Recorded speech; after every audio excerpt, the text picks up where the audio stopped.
दुनी गणपती चरणानवितो सद्गुरु संत पदासी श्रोत्यांसी कर जोडून कथितो मार्खंडेय चरित्रासी. भक्तगण हो, आम्ही महाशिवरात्रीच्या यात्रेला आलेले आहोत आणि युगानुयुगे मार्खंडा क्षेत्र इथं महाशिवरात्रीची यात्रा भरत असते. या यात्रेमध्ये हौसे गवसे नवसे टवसे तमाशा, काही जलसा, सिनेमा या ठिकाणी लोक गुंग झालेले आहेत. वास्तविक पाहता यात्रेला आल्यानंतर भगवान शिवशंकराचं नामस्मरण, निलकंठाचं नामस्मरण, भक्ती व्हायला पाहिजे. परंतु ते न करता नर्तकीच्या मागे लागणे आणि अश्लीलतेचे चाळे, नंगानाच या ठिकाणी सुरू आहे. आणि म्हणून मानवाच्या उद्धाराकरता भक्तीची गरज आहे. ही भक्ती म्हणजेच भगवंताची भक्ती. भगवंताची भक्ती करत असताना ज्या शिवाची आपण भक्ती करतो त्या भगवंताचं चरित्र संपूर्ण ऐकणे आवश्यक आहे. आणि म्हणून मी आपल्यासमोर एक कीर्तन सादर करणार आहोत. या कीर्तनाचे मुख्य विषय आहे महामृत्युंजय मार्कंडेश्वर. महामृत्युंजय मार्कंडेश्वर यांचा सर्वप्रथम आपण स्तवन करूया. ओम नमो जय मार्कंडनाथा, ओम नमो जय मार्कंडनाथा. या भारतभूमीमध्ये फार पूर्वी काळी देव जन्माला आले. भारताच्या बाहेर नव्हे, संतही भारतातच जन्माला आले. आणि म्हणून आपली देवभूमी आहे, संतभूमी आहे. या भूमीमध्ये पूर्वी काळी काही ऋषीवर्य होते आणि त्या ऋषीवर्याच्या मांदियाळेमध्ये सप्तऋषी, आणि सप्तऋषीमध्ये एक ऋषी आहेत, मेन ऋषी, मुख्य ऋषी, आणि ते म्हणजे भार्गव ऋषी. भार्गव ऋषीचा आश्रम, आणि त्या आश्रमामध्ये एक सुंदर कन्या आहे, तिचं नाव आहे अर्जा. अर्जा इतकी सुंदर आहे की तिला पाहता क्षणीच अस्परा, रंभा, उर्वशा यांनी खाली मान घालाव्यात एवढी सुंदर आहे. परंतु जिथे सुंदरता असते तिथे विघ्ने येत असतात. आणि म्हणून अशा प्रकारे सुंदर नारी, तिचं वर्णन कवीने केलेलं आहे. भार्गव कन्या अतिरूपवती, भार्गव कन्या अतिरूपवती, पाहुणी तिजला लाजत सेरती.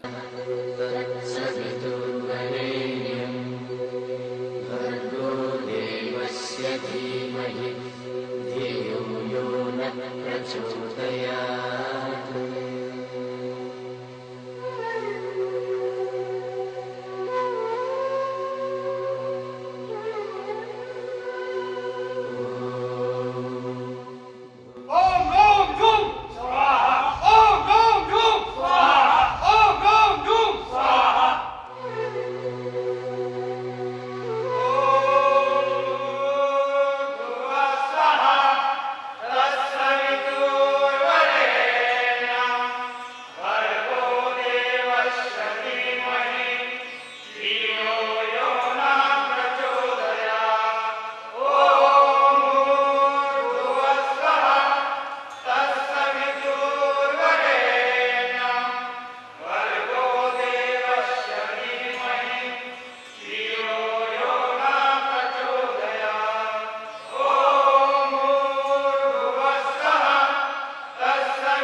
मुलींना भृगुकुलाची पावन भूमी, या भूमीला आपल्यासारखे महान तपस्वी लाभलेले.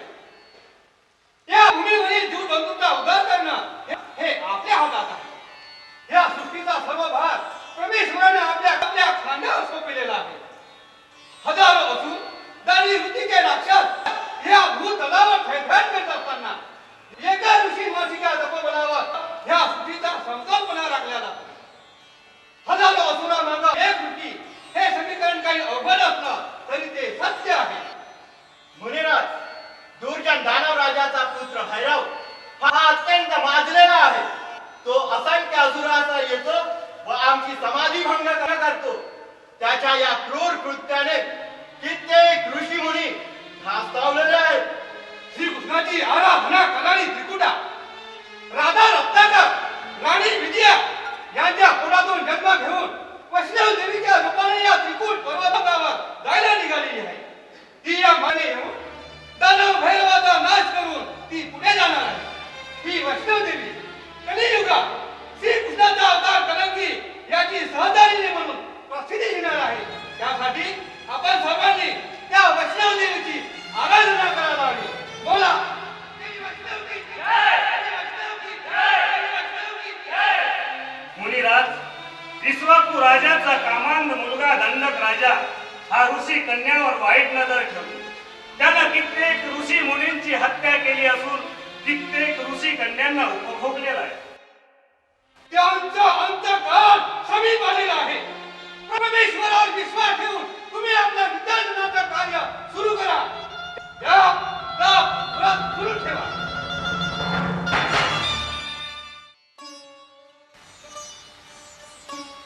बाबा ये अर्जा. बाबा मी रानातून फळं आणि तळ्यातून पाणी घेऊन येते.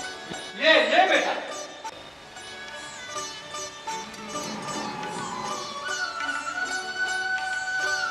मुलींनो, ही आमची अर्जा.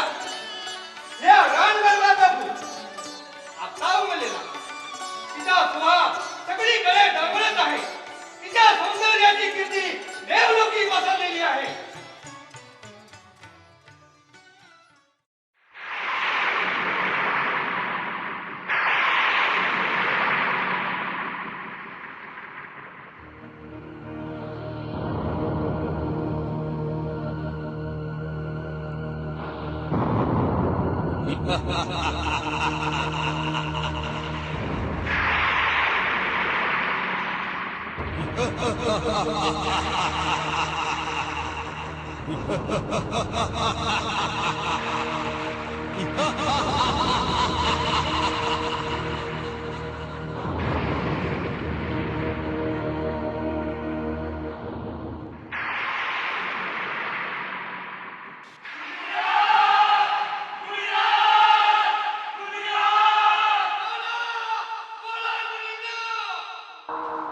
मुनिराज, आपल्या झोपडीवर काळाची पावलं चालताना दिसतात आहेत.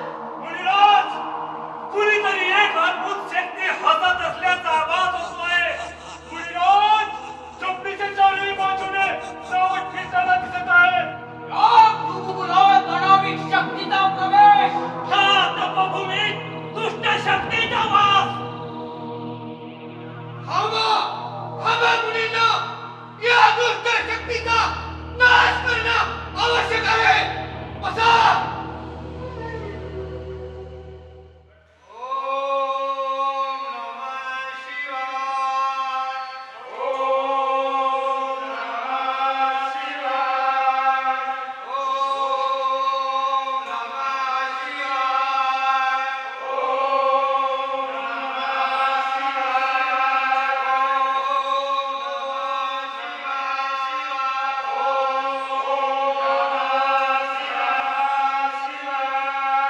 याप्रमाणे दानवराज भैरव यांनी चौकडे थैमान घातलेलं आहे. सर्वांना सर्वोके पळो करून सोडलेलं आहे. राक्षस आणि जे असुर लोक आहेत त्यांनी साधू संतांवर हल्ला केलेला आहे. ऋषीवर्यांना मारण्याचा प्रयत्न केलेला आहे. यज्ञ बंद पडले, कीर्तन बंद पडले आणि यज्ञामध्ये मांस आणून टाकायचे, रक्त आणून टाकायचे आणि म्हणून सप्तऋषी घाबरून गेले. भगवान शिवाकडे सप्तऋषी जातात आणि शिव सप्तऋषी मिळून हिमालय पर्वतावर जाऊन आदिमाईची प्रार्थना करतात की हे माते, घे झळकरी अवतार वैष्णवी, घे झळकरी अवतार, घे झळकरी अवतार वैष्णवी, घे झळकरी अवतार. राक्षस मातले, अधर्म चाले, पाप वाढले फार, झळकरी घे अवतार.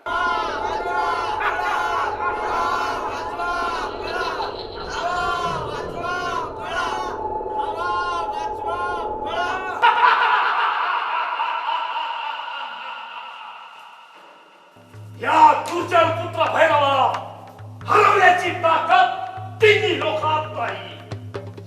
ब्रह्मदेवाच्या आशीर्वादाला मी अमर झालेला आहे, अमर. मी अजिंक्य आहे. स्वतः देवळात मानणारा तो इंद्र माझ्या चरणाचा दास झालेला आहे. आणि मी भैरव तिन्ही लोकांचा स्वामी झालेला आहे. तिन्ही लोकांचा स्वामी.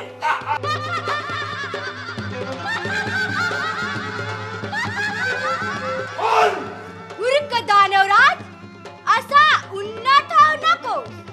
तुझा काळ समीप आलेला आहे आणि तो तुझ्याकडे पाहून हसत आहे.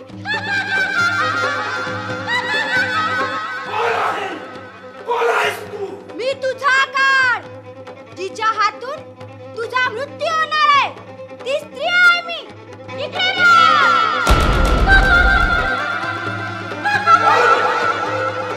कोण आहेस तू? मी आहे अनंत आणि मीच आहे अनंत. मी आहे मायाची शाल आणि मीच आहे आदित्य मशाल. मी आहे नारी आणि मीच आहे पालनहार. तुझं काय काम आहे इथं? तू माता आहेस. तुझं काम एकच बाळखाना दूध पाजण्याचं. तू नारी आहेस. तुझं काम आम्हासारख्या योद्ध्याला, आम्हासारख्या बर्ताला भोग देण्याचा. जा नारी, या रणांगणात हातात शस्त्र धरून येणं तुला सोबत नाही. जा तुझा परत जा. अरे अनाचारी, अजूनही तुझा माज उतर गेला नाही.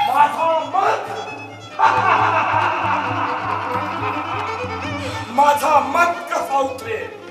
तुझ्यासारखी मनमस्त नाही माझ्या समोर मी असताना. माझा मत उलटतो वाढत जाईल. तुझा मृत्यू एका स्त्रीच्या रुग्णालयात आहे, हे दिसत असतो. माझा मृत्यू अजिंक्य अमरशया भैरवाचा मृत्यू. आणि तोही एका अबलेच्या हातून. आणि ती अबला म्हणजे कोणतं? तू. ए नारी, त्यापेक्षा तू एक कर. तू या भैरवाच्या पायाची दाशी हो. मी तुला माझ्या राजमहालात राणीचं मान देईन. समाज होताना मी माता वैष्णवी, तिच्या हातून तुझा मृत्यू होणार आहे. अनाचारी, अधर्मी, उन्नतवाला, समाज होताना. आता तेच बघतोय मी. कोणाचा मृत्यू कोणाच्या हातून आहे तेच.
दानवराज भैरवांचा नाश झाला आणि वैष्णोदेवी पुढल्या ज्या अवतारामध्ये भगवान गोपालकृष्णाच्या अवतारामध्ये कृष्णाला सहकार्य करावं म्हणून हिमालय पर्वतावर गुप्त झाली.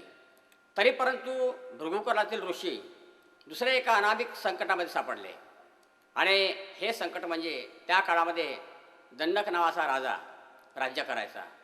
दंडक राजा बालपणापासून अत्यंत द्वाडवृत्तीचा, तो विषयांध होता. जेव्हा सिंहासनारूढ होतो तेव्हा त्याला रोजची एक स्त्री हवी होती.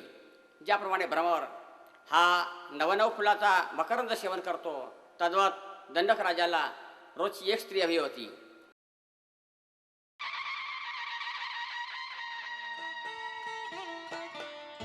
सदांनी राज्याचा हालचाल कसा काय आहे? महाराज, राज्यात सगळीकडे शांततानंदात आहे.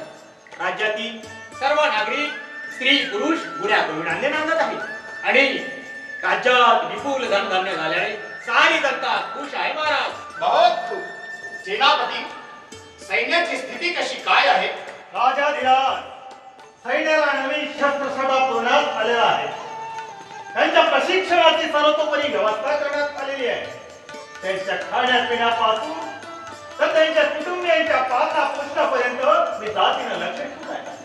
त्यामुळे सैन्य आपल्यावर बेस खुश आहे आणि राज्यावर येणाऱ्या कोणत्याही संकटाच्या क्षणी आपले सैन्य युद्धात सदैव तयार राजाधिराज. शाबास सेनापती, बसा. महाराज, राज्यात सगळीकडे शांतता आनंद असल्याने हा आनंदोत्सव साजरा करण्याकरिता त्याच्या दरबारी आपल्या मनोरंजनाकरिता खास नाचगाण्याची व्यवस्था करण्यात आलेली आहे. आपला हुकूम असल्यास राजनर्तकीस रेश करता येईल. आज्ञा आहे. राजनर्तकीस रेश करा.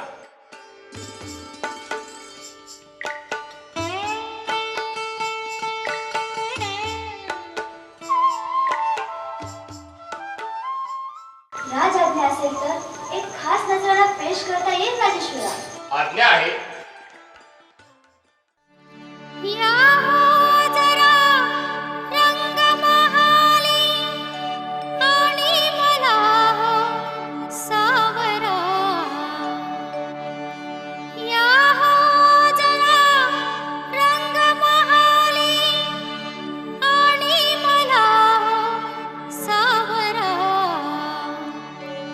इश्काचा जाम पिऊनी घ्या, इश्काचा जाम पिऊनी घ्या, सख्या मला हो सावरा.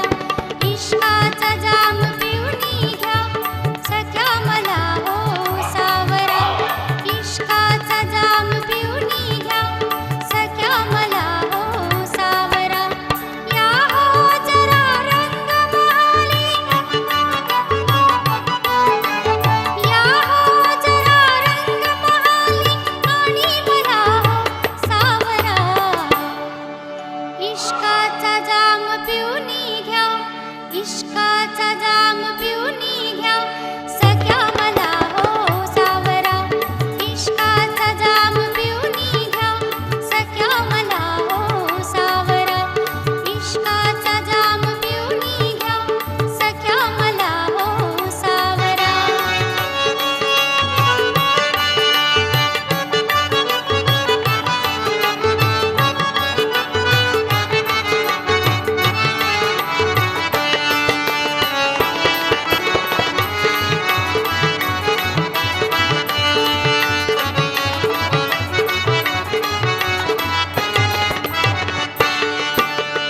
इश्काचा जाम पिऊनी घ्या, इश्काचा जाम पिऊनी घ्या, सख्या मला हो सावरा.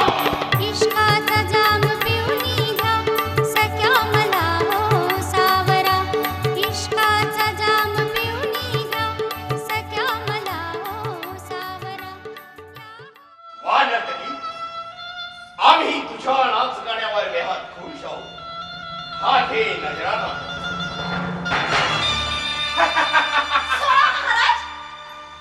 असं वागणं तुम्हाला या राजदरबारी शोभा देत नाही. नर्तकी, या दंडक राजाला काय शोभते आणि काय नाही हे तू आम्हाला सांगण्याची गरज नाही. मान्य आहे हुजूर. तुझं काम आहे फक्त राजाची सेवा करणं. मान्य आहे हुजूर, मान्य आहे. पण या राजदरबारी नर्तकी, तुझ्या रूपानं आम्हाला मोहित करून टाक. तुझ्या राजगाण्यानं आम्ही बेधुंद झालोय, बेधुंद. तुझ्या या तारुण्याच्या मोहजाळात सदैव डुबून राहावं असं वाटतंय आम्हाला. तुम्ही आम्हाला आमंत्रण द्या, आम्ही तुमच्या रंगमहाली पेश होऊ. ठीक आहे, तुला आम्ही आमच्या रंगमहाली पेश होण्याचं निमंत्रण देतो. जा, आमचा रंगमहाल सजवून तू आम्हाला खुश करून टाक. प्रधानजी, महाराज आज्ञा व्हावी. या नर्तकीस आमच्या शेण कक्षात पेश करण्याची तजवीज करावी. हुजूर, राजाधिराज राज्याचा चोख बंदोबस्त पाहत असताना उड्यावरून रपेट मारत आम्ही भूकुलात फिरत होतो. अशातच भृगुकुलातील त्या नयनरम्य तलावात आम्हाला एक ऋषिकन्या दिसली. राजन, ती ऋषिकन्या एवढी सुंदर होती की तिच्या पुढे त्या तलावातील सुवर्ण कमळे देखील लादेना मान खाली घालून इंद्रपुरीतील अप्सरा देखील फिक्क्या पडाव्यात असंच त्या ऋषिकन्याचं सौंदर्य होतं. कसली मृगाला लाजवणारा तिचा तो सुगंध सगळीकडे कसा दरवळत होता. राजाधिराज, त्या ऋषिकन्याने घेतलेली गिरकी पाहून प्रत्यक्ष आम्हाला मयुराचं नाचणं आठवलं. राजन, खरं तर ती रूप सुंदरी त्या वनात राहता या आपल्या रंगमहालात राहावी असंच आम्हाला छंद वाटून गेले. राजन, काय काय सांगताय सेनापती? तेच सांगतोय राजन. एवढी सुंदर रूप यौवन आमच्या राज्यात असताना आम्हाला काहीच माहित नाही. सेनापती, त्या वनकन्याचं वर्णन ऐकून आम्ही कसं बेभान झालोय, बेभान. आता कधी एकदा त्या रूप गर्वितेस आम्ही आमच्या बाहूत घेतोय असं वाटतंय आम्हाला. सेनापती, त्या वनकन्याला या दंडक राजाची सेज सजवायलाच पाहिजे. आम्ही उद्या सकाळी भृगुकुलाचा फेरफटका मारू, तेव्हा तुम्ही तुमच्या खास सैन्यांना आमच्या रक्षणासाठी भृगुकुलाकडे रवाना करा. जा. आज्ञा राजाधिराज. प्रधानजी, बोला महाराज. हा दरबार संपलेला आहे. तुम्ही राजकोषाची खातर जमा करून सांप्रस्थिती उदय आम्हाला कळवावी. आणि हा आज उत्तर रात्री त्या नर्तकीस आमच्या शेण कक्षात पेश करण्याची तजवीज करावी. येतोय आम्ही. दंडक राजा यांनी प्रधानजीच्या तोंडून संपूर्ण अर्धीचं वर्णन ऐकलं आणि त्याला असं होऊन गेलं की मी कधी कधी जातो आणि भार्गव कन्याचा आस्वाद घेतो. तो तिकडे निघालेला आहे आणि ज्याप्रमाणे मकरंद सेवन करणारा भ्रमर हा रोज रोज फुलांचा मकरंद सेवन करतो, त्याप्रमाणेच दंडक राजा यांनी उत्तर रात्री एका स्त्रीला भोगलेला आहे. तरी परंतु समाधानी न झाल्यामुळे तो भृगुकुलाकडे निघालेला आहे. भार्गव कन्या अति आनंदाने आपल्या परसबागेमध्ये फुलं वेचीत असताना ती म्हणते आहे, तन मन धन माझे अर्पियले तुझसी, मन हे बहरोणी आले. तन मन वन जन डोले डोले, मन हे बहरोणी आले.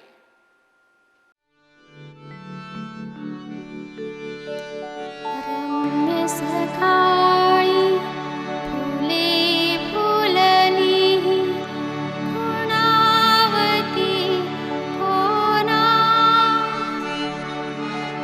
हळूच खोडूनी या हे म्हणती महानित्य देवा. रम्य सकाळी फुले फुलली,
कन्या नाही, वन कन्या.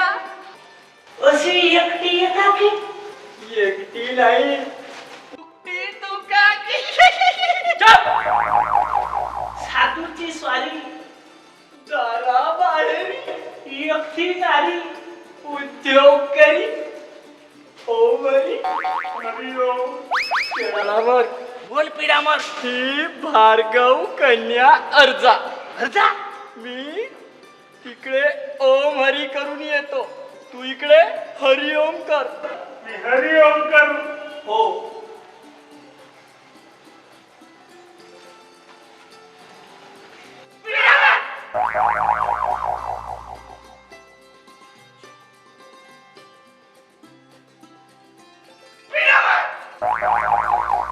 तू थांब, मी ओम हरी करून येतो.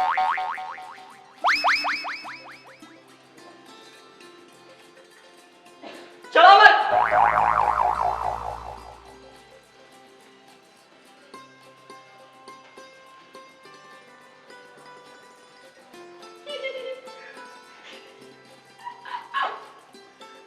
अर्जा अर्जा.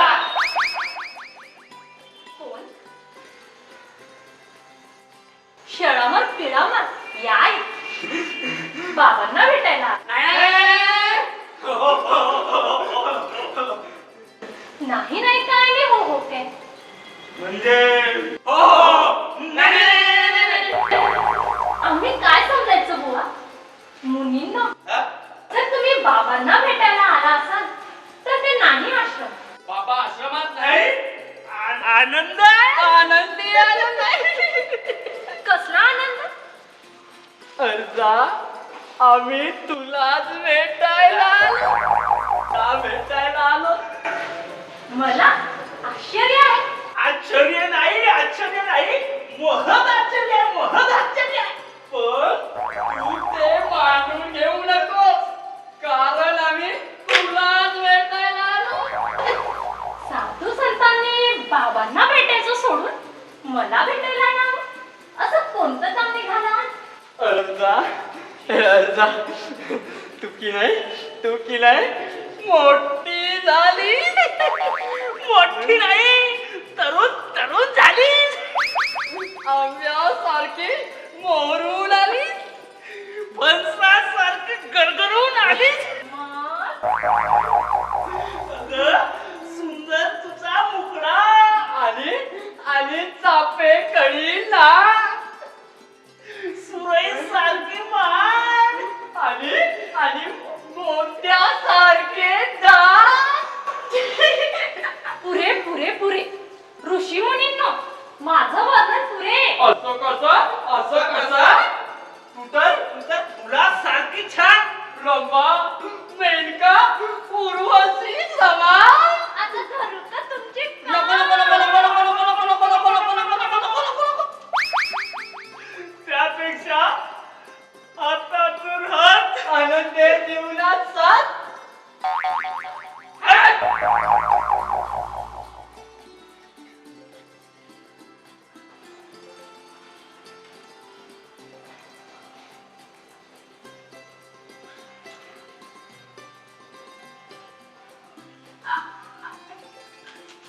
ओम हरी हरिओम ओम हरी.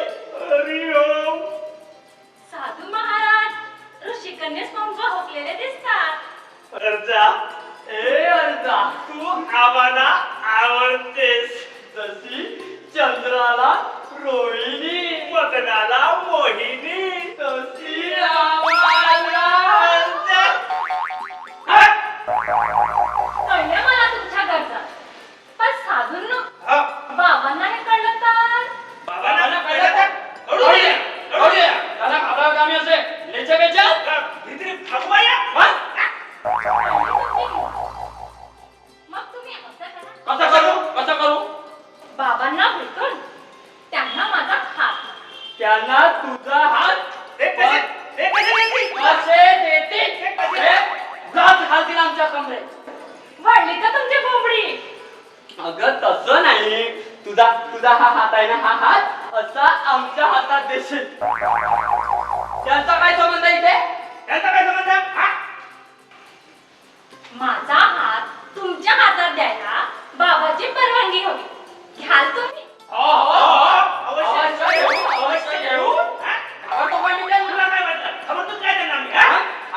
त्याच्यापेक्षा भित्री भागू बाया बघा विचार करा. विचार काही नाही.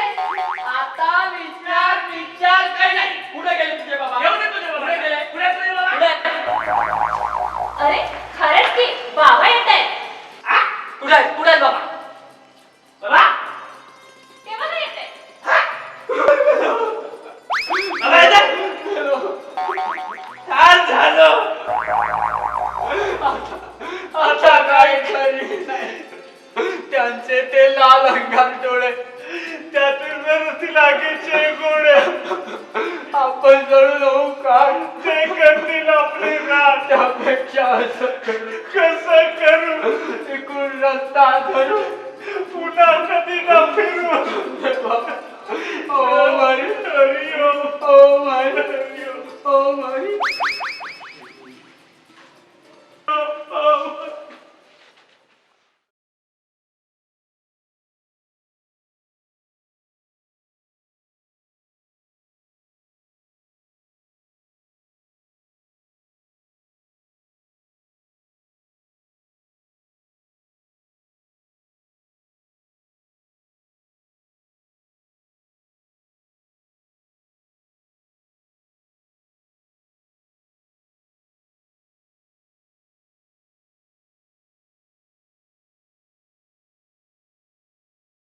वा, सुंदर, अति सुंदर.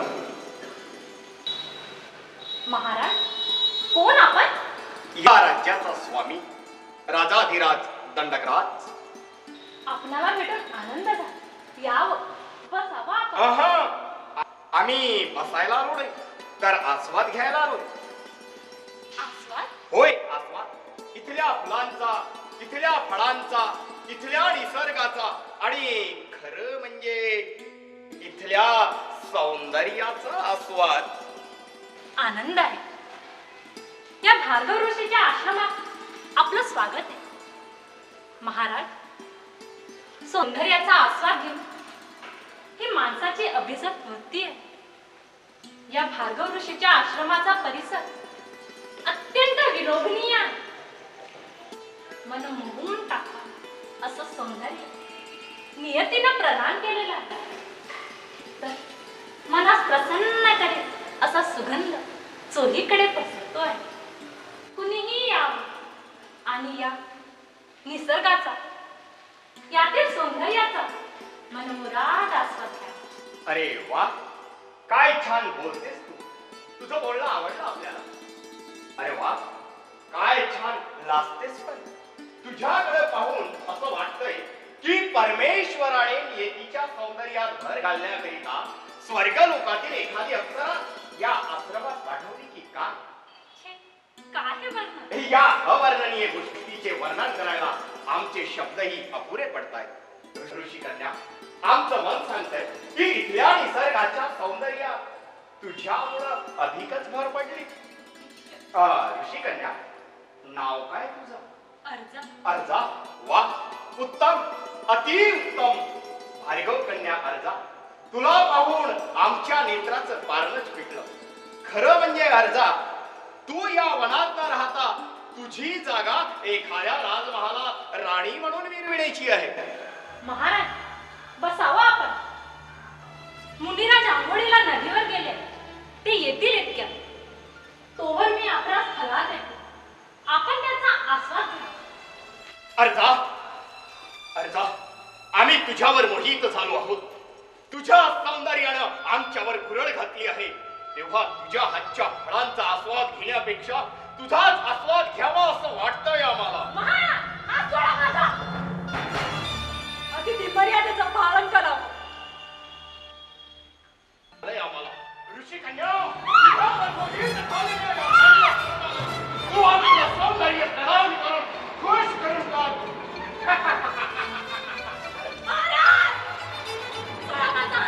या खंडक राजाच्या हाती आलेली शिकार अशी सहजासहजी सुटत नाही. बाळ घालून दारात न्यावं आणि शिकारीने ठार व्हावा. चाल, तो मार्ग राजाच्या येण्याअगोदर तुझ्या शिकाचा स्वाद घेऊन ऐकलं बंद करण्याचं मंठन बनवून टाकू. चाल.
तिचा आस्वाद घेतोय. बेटी बेटी अर्धा ती- ती- ती- बेटी अर्धा अर्धा बेटी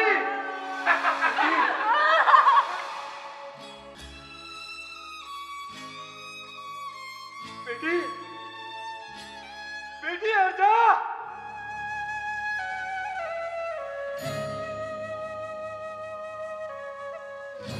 अर्धा अर्धा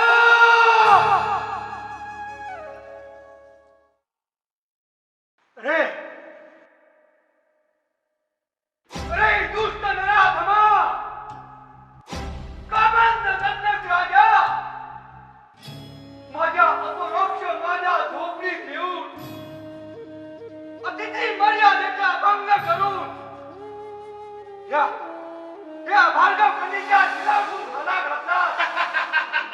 याची याची याची शिक्षा मी तुला देतो.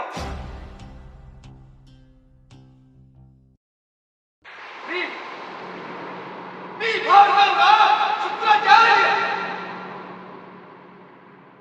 तुला असा शाप देतो की या क्षणी तुझं संपूर्ण राज्य नष्ट होईल.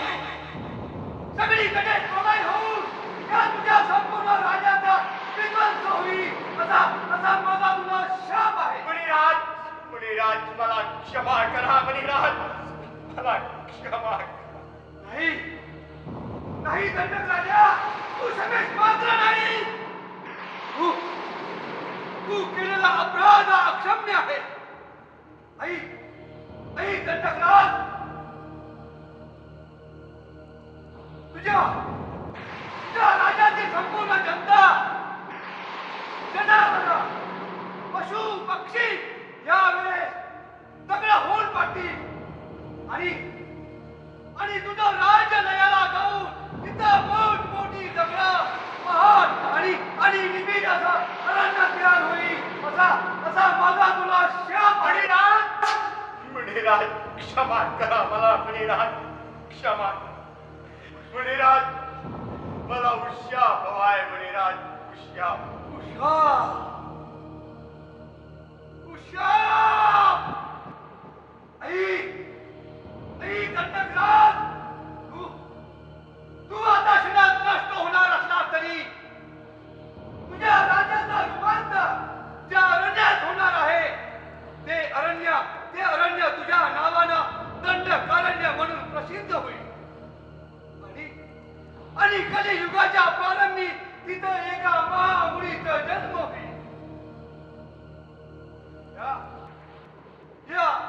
या अरण्याचं भाग्य उजळेल.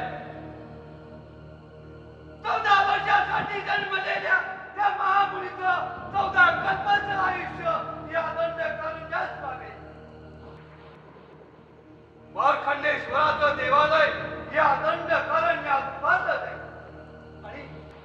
आणि युगोनयुगे या मार्कंडेश्वरासोबत हे दंडकारण्य चिरंतन राहील असा माझा तुला शाप आहे. भार्गवराज माझं दंड हवाय. भार्गवराज माझं दंड हवाय. माझं दंड हवाय. मी भार्गवराज शुक्राचार्य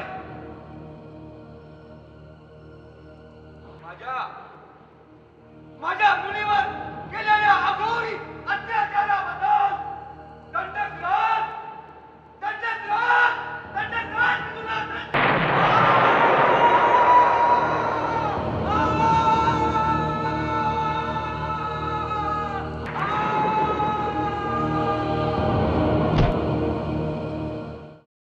अशा रीतीनं दंडकारण्य उदयास आले. दंडकारण्य त्या ठिकाणी मोठे मोठे पर्वत तयार झालेत, झाडे तयार झालीत आणि त्या ठिकाणी संत ऋषी तपश्चर्या करू लागले, शिवाची आराधना करायचे. अशा ऋषीवर्यामध्ये एक जोडपं आहे आणि ते जोडपं म्हणजे मृकंडमुनी आणि मायावती. हे दोघे पती पत्नी अति आनंदाने प्रपंच करत असताना शिवभक्तीमध्ये रममान झालेले आहेत. महान पतिव्रता अशी मायावती आणि मृखंड ऋषी हे शिवभक्त आहेत. ज्या ठिकाणी यज्ञ शिवनाम चालतो किंवा भगवंताची भक्ती होते त्या ठिकाणी संत महात्मे जन्माला येत असतात. पवित्र ती भूमी ऋषीचा आश्रम, जेथे पुण्यकर्म घडताती, जेथे पुण्यकर्म घडताती.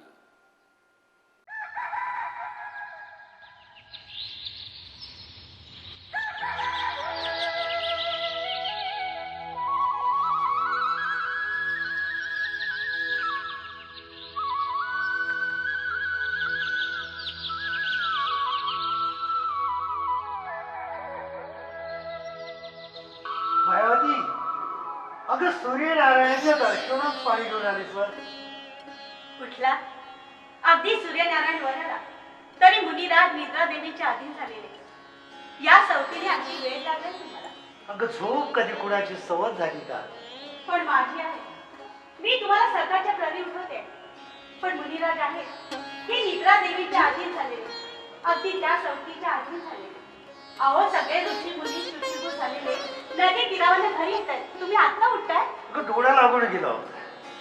तुमचा लागून गेला डोळा, पण माझ्या डोळ्याला झोप नाही. तुम्हाला काय त्याचं? आता तुझा डोळ्याला लागायला कारण काय? अहो सगळीकडे कसे दिवे लागले आहेत, पण आपल्या इथे हा तिची दिवेची काय घेऊन बसली? अगं आज संध्याकाळी आपणही लावून घेऊ. आणि मायावती, मी म्हणतो आपणाला दिवेची काय गरज? संध्याकाळ झाली की लवकर निवडतो आणि निद्रा देवीच्या कुशीत निवांत झोप. आणि सूर्यनारायण फिरायला निघाले की आपण उठायचं. त्या दिव्याबद्दल नाही म्हणत आहे. मग कोणत्या दिव्याबद्दल म्हणते? आपल्या वंशाच्या दिव्याबद्दल. आपल्या वंशाचा दिवा जर वेगळा नाही तर त्याचा प्रकाश कसा पडेल जगभर? आपल्याही वंशाचा दिवा आज नाही तर उद्या आपलेही संसार वेदीवर फुल फुले. फुल फुले, पण केव्हा? वेळ चुकून गेल्यावर.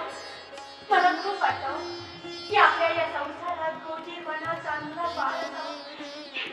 त्याने या झोपडीत अहो इकडून तिकडे आणि तिकडून इकडे कसे नाचून गर्जना कराव्या. आणि त्याच्या बाललेला पहा, आपण दोघांनी असं नुसतं त्याच्याकडे बघत राहावं.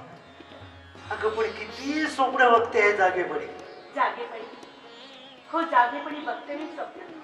पण माझं स्वप्न किती छान असेल का? अहो आपला बाळ मोठा होईल ना तर तुमची झाडी अशी धरून ओढेल आणि तुझी वेणी सुद्धा धरून ओढेल. मी त्याचा गालगुच्छ घेईन. अगं रडेल तो. नाही नाही, मी त्याला रडू देणार नाही. मी त्याला माझ्या खुशीत घेऊन त्याला झोपी. तो झोपला नाही तर त्याला अंगाई गीत म्हणून तरी झोपी. आणि तरी तो रडू लागला तर तुम्ही चांदण्या रात्रीतून त्याला फिरवून आणायचं बरं का? या दिवा स्वप्नातून बाहेर ये. दिवा स्वप्न असू द्या आमचं दिवा स्वप्न. तुम्हाला माहित नाही, लोक म्हणतात भ्रमकुंड ऋषी निपुत्री काय, त्याला मूलबाळ नाही, मायावती निसंतान पाहिजे. माझ्या आजूबाजूने बायका अशा फुसफुस करतात, काही विचारच नका. माझ्या सावलीचा देखील त्याला विचार होतो. भार्या मायावती, तू अशी दुःखी होऊ. अगं काही वेळीना उशिरा फुल फुलतात, पण त्या फुलाचा सुगंध आहे सगळ्या दुनियेला वेग लावतो. तुळशी दुःखी कशी? अगं काळोख्या रात्रीनंतर पौर्णिमेचं चंद्र उगवणार आहे आणि संपूर्ण जगाला प्रकाश देऊन युवलेच्या पावलाच्या आगमनानं तुला पाणा फुटेश्वर आला. अगं नक्कीच तू माता खरंच असं होईल? अगदी तुझ्या मनासारखं. हो, आज सप्तऋषी येणार आहेत आपल्याकडे. तोपर्यंत मी नदीवर जाऊन आंघोळ करून येतो. मायावती, त्यांच्या फलाराची व्यवस्था, त्यांना फलारात काहीही कमी पडायला नको. येतोय.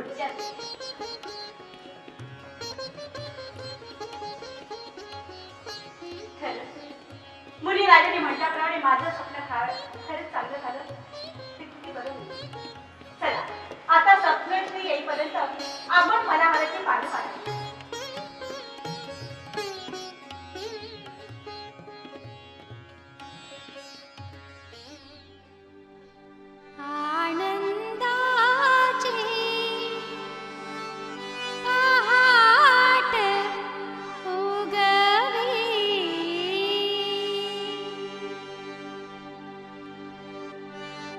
आनंदा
भिक्षा दे माय भिक्षा दे.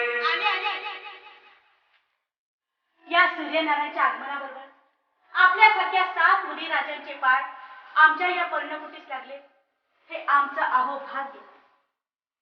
असं नसतं हवं.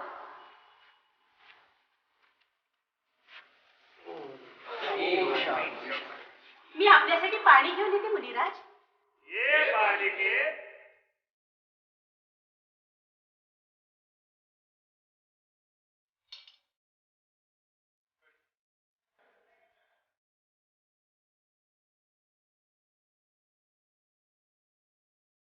पाणी ग्रहण करावं मुनिराज. हरि ओम शांती शांती शांती. ओम नमो शिवाय. ओम नमः शिवाय. ओम शांती शांती. हरि ओम. ओम शांती. ओम नमो शिवाय. बालिके, भृगुंड मुनींना आम्ही आज येणार असल्याचा निरोप कालच पाठविला होता. तो आम्हाला मिळाला. मुनिराज नदी तीरावर गेले, पण तुम्ही काळजी करू नका. मुनिराज नदी तीरावर येईपर्यंत तुमच्या फलाहाराची मी पानं वाढते. निरोप देऊनही भृकुंड ऋषी स्वागताला थांबले नाहीत. हा अपमान आहे आपला. हा अपमान आहे. याचा जबाब आपण भृकुंड मुनींना विचारलाच पाहिजे. जिथं सप्तर्षीचा अपमान तिथं थांबण्यात काय मग? शिवाय भृकुंड मुनीमध्ये दिसत नाही संतान. जिथं नाही संतान तिथं स्वीकारू नाही मानपान. मी पुत्रिकाच्या घरी भोजन भोज्य भिक्षा घेणं भोज्य. मी पुत्रिकाच्या हातून भिक्षा स्वीकारली तर ते पाप लागतं. महापाप. म्हणून भिक्षा स्वीकारण्यापूर्वी मनातील शंकेचं निरसन करायला हवं.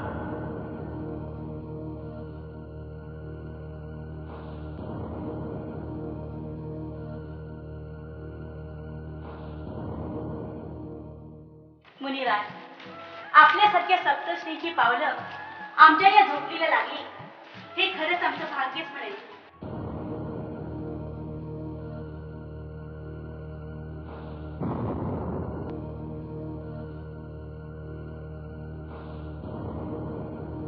थांब बालिके, तुझ्याकडे काही पुत्र प्राप्ती दिसत नाही.